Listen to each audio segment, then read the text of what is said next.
en train de devenir une véritable école du crime à Montréal. Il y a de plus en plus de violences commises par ces adolescents et même, vous avez constaté, par des enfants, là. Oui, Pierre, il y a ce qu'on appelle les gangs criminels. On les connaît, entre autres les beaux gars à Montréal. Il y a eu des arrestations, des meurtres au cours des derniers mois. Je vais vous en parler tout à l'heure.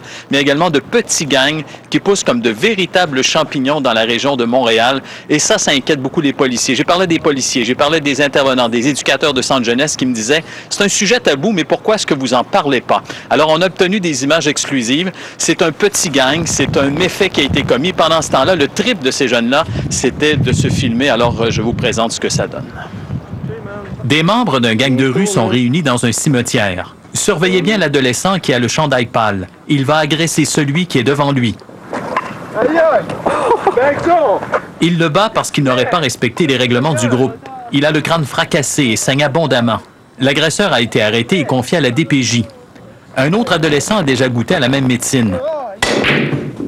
Il a été battu par des membres d'un autre gang parce qu'il avait eu la mauvaise idée de fumer la marijuana qu'il devait vendre. J'avais une ecchymose ici, j'étais une hémorragie dans l'œil. J'avais un petit plein de sang à l'œil, c'était enflé, la babine enflée, j'avais le nez cassé. Selon un policier spécialiste des gangs de rue, cette violence prend de plus en plus d'ampleur. On voit des jeunes de 10, 11 ans qui s'affichent avec des bandeaux, s'identifient entre eux autres, puis ils ont vu le pouvoir d'intimidation qu'il y avait en gang, qui commencent à faire des activités délinquantes. Il est inquiet. Depuis juillet dernier, les gangs de rue ont commis 9 meurtres à Laval et Montréal, dont celui-ci en octobre devant un bar du quartier Notre-Dame-de-Grâce. Il y a aussi eu un double assassinat devant un immeuble de Montréal-Nord. Les membres de gangs sont prêts à tout et ont un fort sentiment d'appartenance. Il y en a qui inscrivent au fer rouge sur leur peau le symbole qui les identifie. La raison d'être de certains gangs criminels, faire de l'argent avec la prostitution et le trafic de la drogue. Cet ex-membre d'un gang de rue a 18 ans. Il a commis 6 hold-up avec son groupe. Il dit que la violence faisait partie de son quotidien. Exactement. Plus que tu deviens violent, plus que tu as de violence, c'est comme si plus tu as de gains. Puis plus que tu as de gains dans un gang, plus que ça va t'apprendre à monter ou ce que le moment donné, tu vas pouvoir diriger des équipes sur, exemple, des hold-up ou sur de la drogue. La répression policière ne semble pas fonctionner. Ils fonctionnent en réseau, des réseaux comme les réseaux terroristes, que c'est des petites cellules indépendantes l'une de l'autre. Puis quand même qu'on réussit à éliminer une cellule, bien, il y en a une autre qui reprend la place aussitôt. Ce policier craint le pire. On compte au moins 25 gangs de rue et 1300 membres dans la région de Montréal. Il croit qu'il y en aura de plus en plus.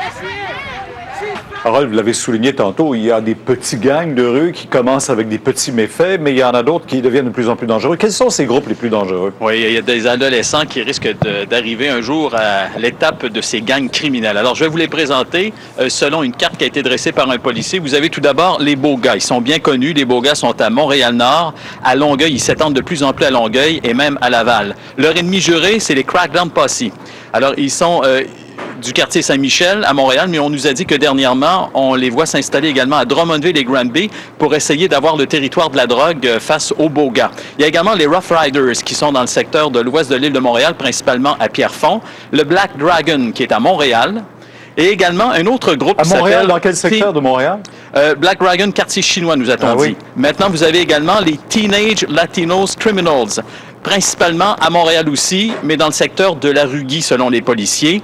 Et un autre groupe, le nom Street Gangsta. Ça a été formé par les Rough Riders. Ce sont des jeunes de 12 à 18 ans, donc des plus jeunes que les Rough Riders, et qui sont également dans le secteur Pierrefonds, donc dans l'ouest de Montréal.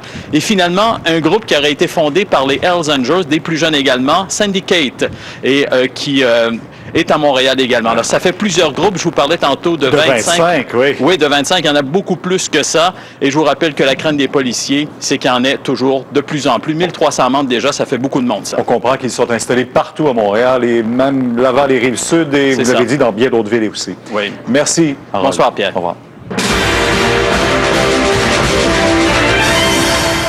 À 17h29, le commentaire de Claude Poirier qui portera là-dessus, bien sûr, ces gangs de rue qui prennent de plus en plus d'ampleur. Claude, je regardais le reportage tantôt, je vois la diffusion de ces images-là. Il y a des gens qui, certainement, à la maison, se disent aussi il y a une certaine satisfaction pour ces groupes, ces gangs à diffuser ou à voir diffuser ces images.